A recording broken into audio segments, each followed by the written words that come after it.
I'm 75 now, and for as long as I can remember, it was only the Queen who was ever truly present. It must have been incredibly hard for her, being a woman alone in a world where women weren't leaders, weren't prime ministers. There was always a faint whisper, a lingering rumor, something felt but never confirmed, about Princess Diana's final diary. A private, handwritten journal she kept in her last months, written during restless nights after the flash of cameras had faded and silence filled the air. This wasn't like her public letters or calculated interviews. This was something else, unfiltered, deeply personal, and dangerously honest. Diana reportedly named names, poured out her fears and heartbreak, and voiced her deep worry for William and Harry. She also hinted at a chilling belief that those closest to her didn't just ignore her suffering, they wanted her out of the picture. For years, the diary was thought to be gone forever. Some believed it had been deliberately hidden by palace officials. Others whispered that a loyal staff member had tucked it away for safekeeping. The truth remained elusive. But behind palace walls there was one thing everyone understood. If that diary ever surfaced, it could shake the very core of the monarchy's moral authority. Then, it surfaced.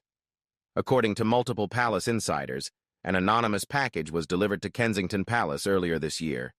Inside was the missing diary, wrapped in one of Diana's old silk scarves. The note that came with it was simple. She had wanted her sons to have it when the time was right. And that time, it seems, has come. What the diary holds was never meant for the public. Not during Charles's rule, and certainly not while Camilla holds power. Because within those pages, Diana left her unfiltered thoughts about the woman she believed tore apart her marriage, damaged her public life, and ultimately took the place of the man she once loved. When Camilla was quietly informed that the diary had been found, her response, according to a senior staff member, was cold and immediate. It must be destroyed.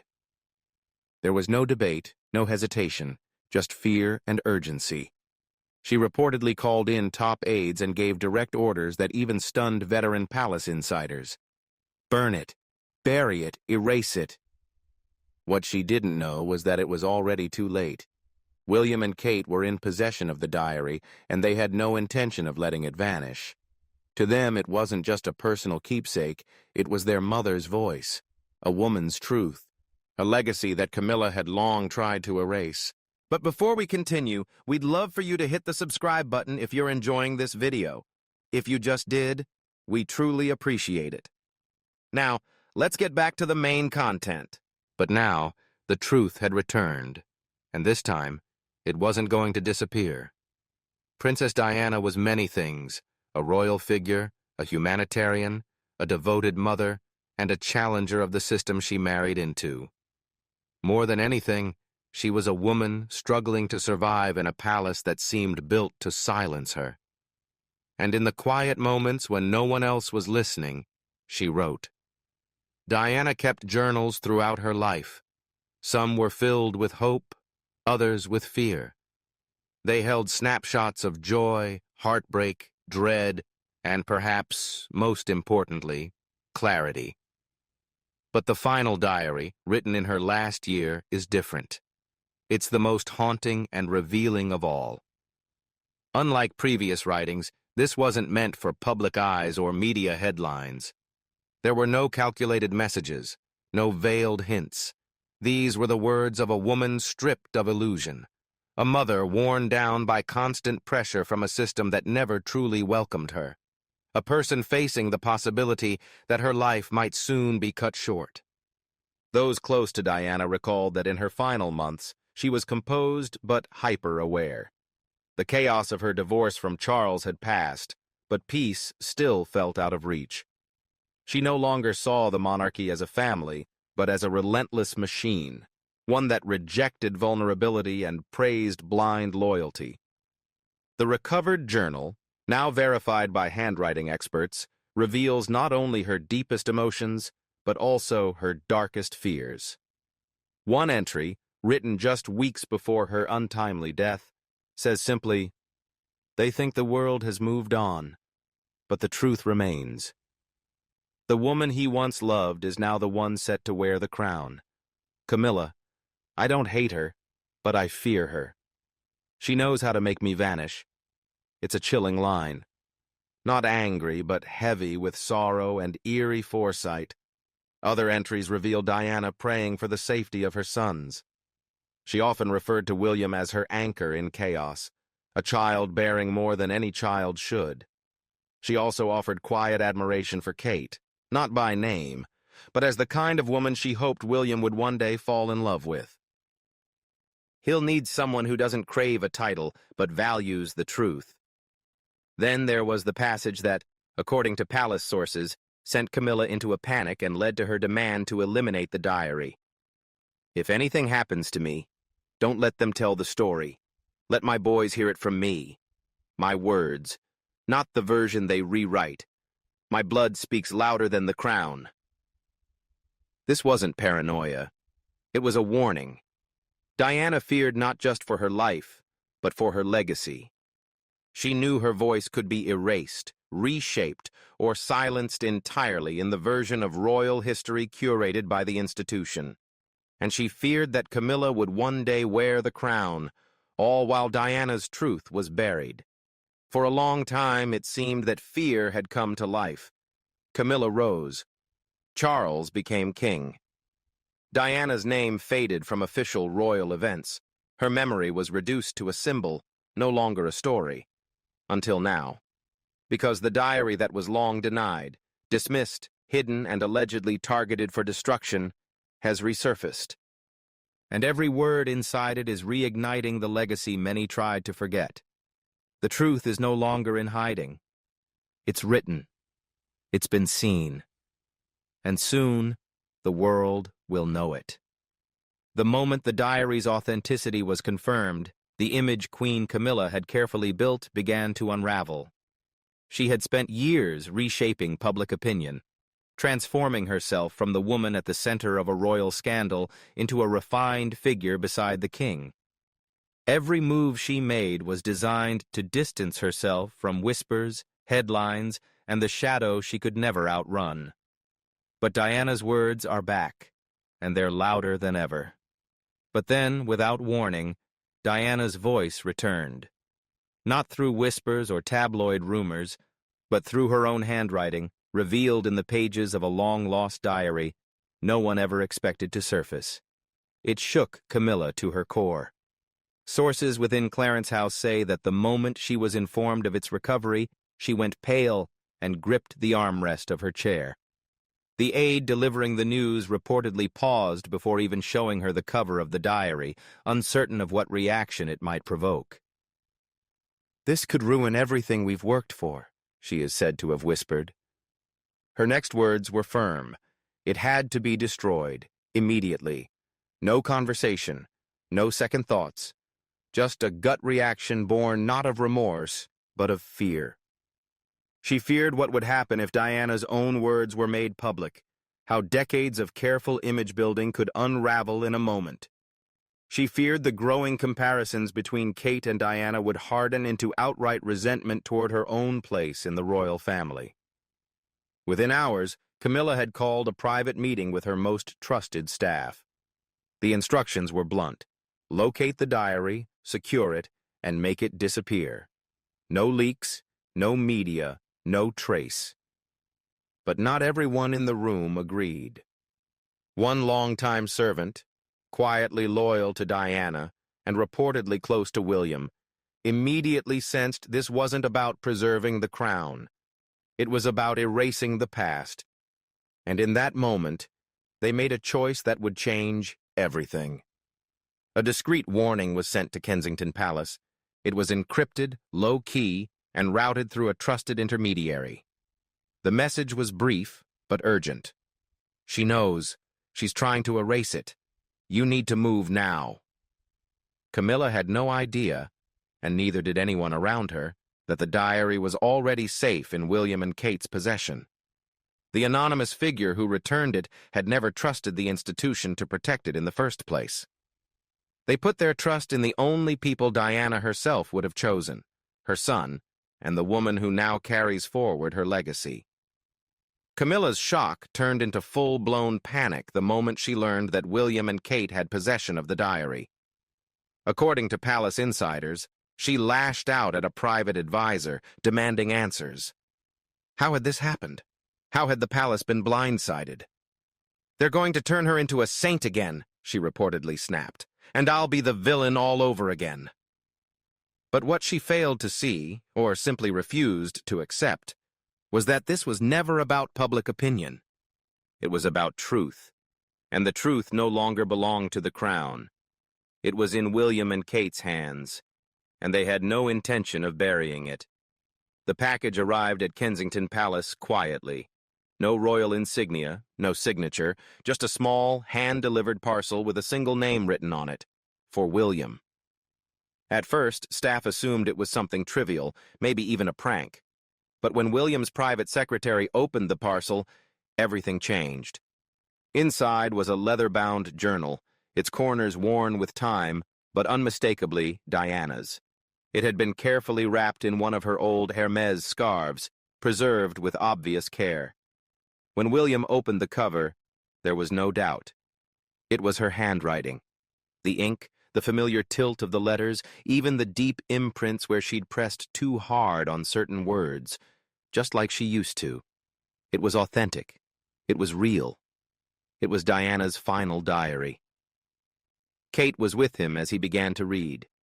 According to those who were present, William said nothing for nearly half an hour. He simply turned page after page, jaw tight, eyes locked on the words.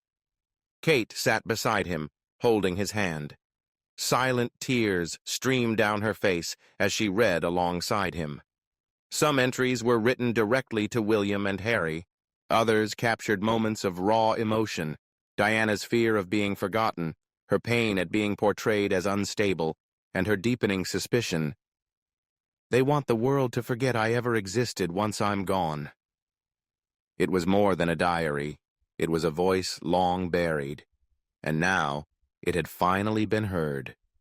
But it was Diana's reflections on the institution itself, especially on Camilla, that hit the hardest. "She plays the long game, always has. They call her steady, but I see strategy.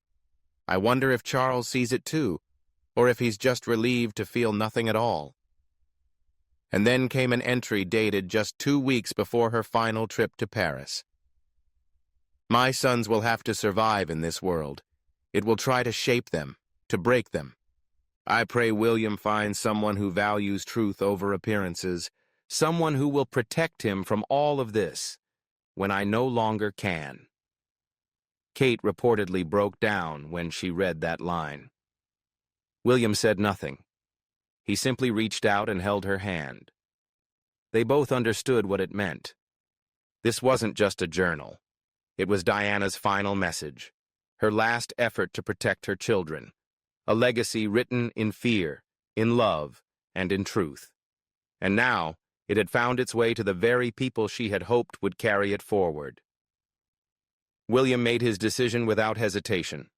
The diary would not be hidden. It would not be edited. It would not be filed away in a vault or used as leverage in some royal power play. "This isn't a weapon," he told Kate.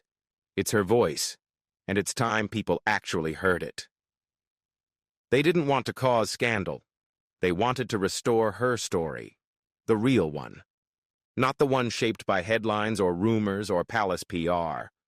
Diana had been misunderstood, misrepresented, and mourned.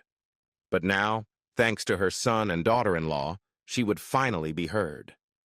Kate quietly began working with a trusted group of historians and preservation experts to ensure the diary would be carefully protected and maintained. William consulted legal advisors to ensure no one inside the institution could block what came next. But before we continue, we'd love for you to hit the subscribe button if you're enjoying this video. If you just did, we truly appreciate it. Now, let's get back to the main content. By others, by the press, by biographers, by royal handlers. But now, for the first time, she would speak without filters, and she would never be silenced again. Behind the scenes, pressure was mounting. Whispers had already begun spreading through royal corridors that William and Kate were in possession of Diana's final diary. While the palace maintained public silence, tensions were boiling over, especially inside Clarence's house, where Camilla's quiet panic had turned into open fury. She wanted answers. She wanted control. Above all, Camilla demanded that the diary be surrendered, but William had already made up his mind. It happened during a closed-door family gathering, an event Charles had organized as a final effort to restore calm, but calm was the last thing that came out of it. According to a senior royal insider, Charles entered the room already visibly tense. He pleaded with William not to escalate things further, urging him to think about the crown's image and the institution's stability. But William, steady and resolute with Kate by his side, didn't move an inch. "This isn't about the crown," he reportedly said. "It's about Mom, and the truth she never got to tell." From across the room, Camilla responded sharply. "And what truth would that be? Her paranoia? Her bitterness? That diary is toxic, William. It will destroy everything we've built." That's when Kate, who had remained silent until then, quietly spoke up. "She didn't build any of this. Diana did. Every smile, every handshake, every tear, she gave all of herself. And what did this family give her in return?" Camilla's expression hardened. "Do you think that makes you some kind of hero, Catherine? You're playing a very dangerous game." Kate didn't flinch. "No. I'm finishing the one Diana never had the chance to." Charles tried to step in, hoping to cool the tension between his wife and his son, but it was clear that the old rules no longer held power. William wasn't asking for permission anymore. He was a man defending his mother's legacy, a future king who had drawn a firm line. When Camilla again insisted that the diary be placed in the family archive, William stood. "It's not going into a vault. It won't be hidden away for another 25 years. It's already being preserved and documented, and when people ask what she really felt, they'll hear it. From her. Not from the palace.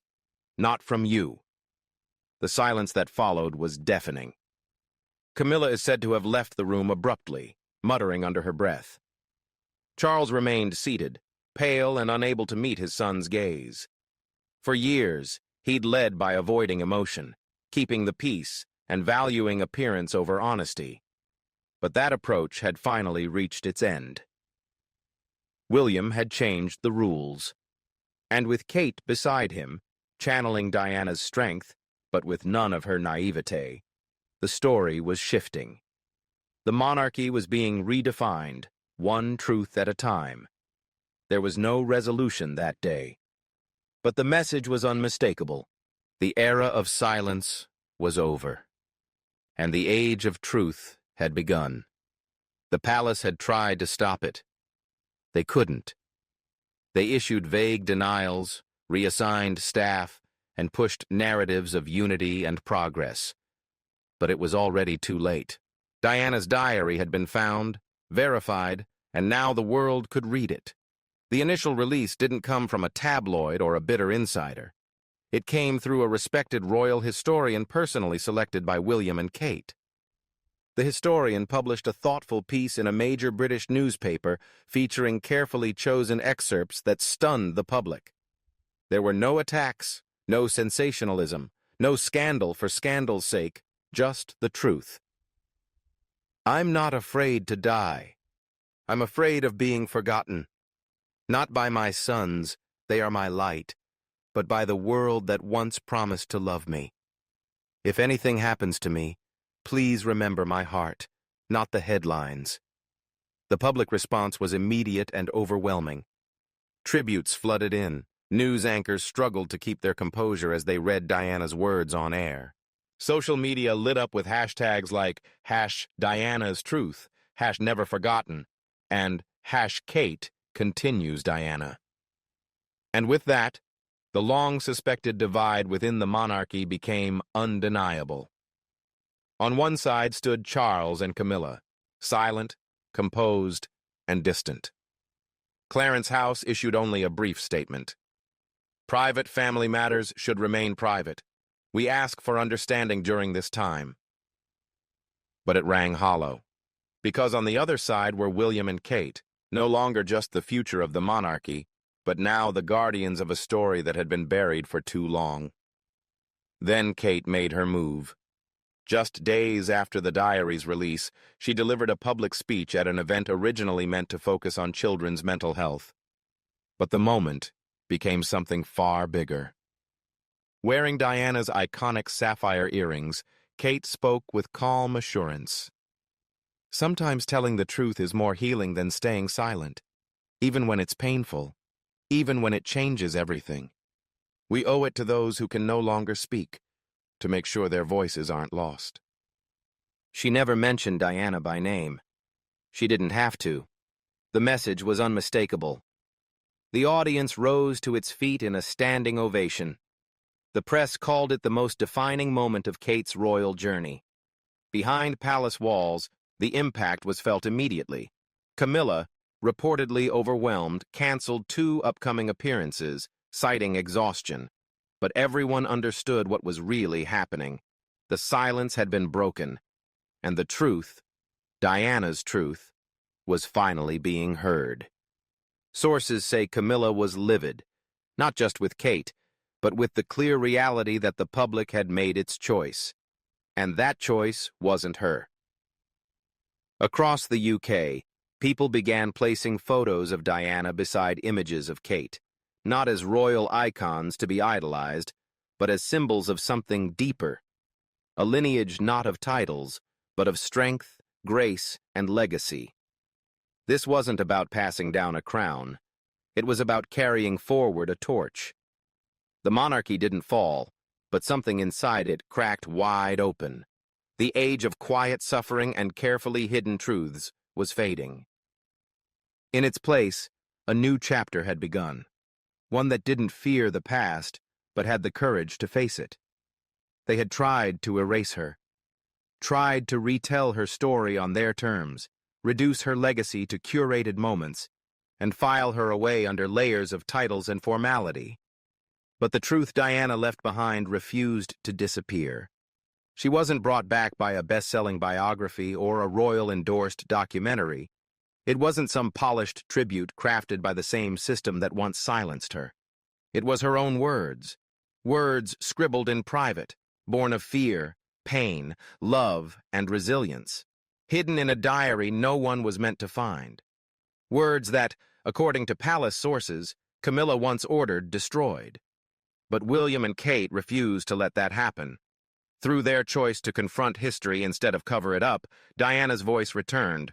Not as a headline, not as scandal, but as a mother, a woman, and a truth that refused to stay buried.